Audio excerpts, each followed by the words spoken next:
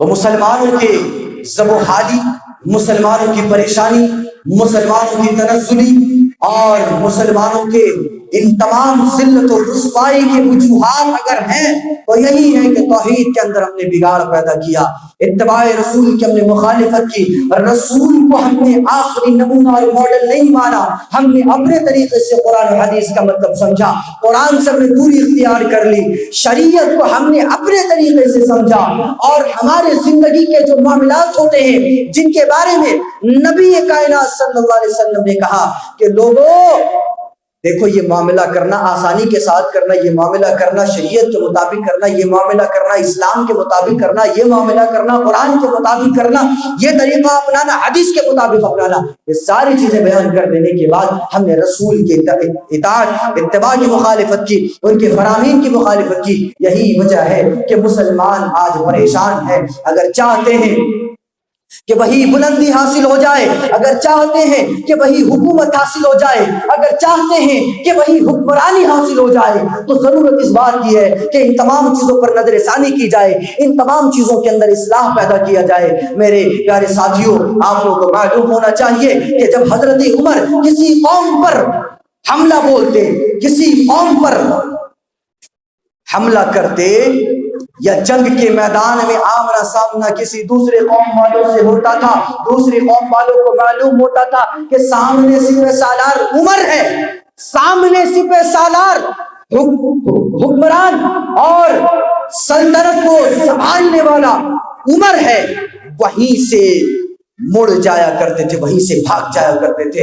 عمر کا نام سنتے ہی شیطان لرز جائے، عمر کا نام سنتے ہی فوجیں کانپ جائے، عمر کا نام سنتے ہی کفر کی عالم کفر میں ایک زلزلہ برپا ہو جائے۔ چاہتے ہیں کہ مسلمان کا نام آتے ہی عالم کفر کے اندر زلزلہ برپا ہو جائے، چاہتے ہیں کہ مسلمانوں کا نام آتے ہی عالم کفر کے اندر ایک قیامت برپا ہو جائے۔ ضرورت اس بات کی ہے کہ ان تمام چیزوں کے اندر سدھار پیدا کیا جائے، ان تمام چیزوں کے اندر اصلاح پیدا کیا جائے۔ دعا کریں اللہ تعالیٰ سے، پروردگار عالم کہیں باتوں کو اچھی طرح سمجھنے، ان باتوں پر غور و تدبر کرنے اور عمل کرنے کی خوب خوب توفیق عطا فرما۔ پروردگار عالم ہم تمام کو سیرت طیبہ کے مطابق عمل کرنے کی اور سیرت طیبہ کے مطابق زندگی کو گزارنے کی توفیق عطا فرما، آمین۔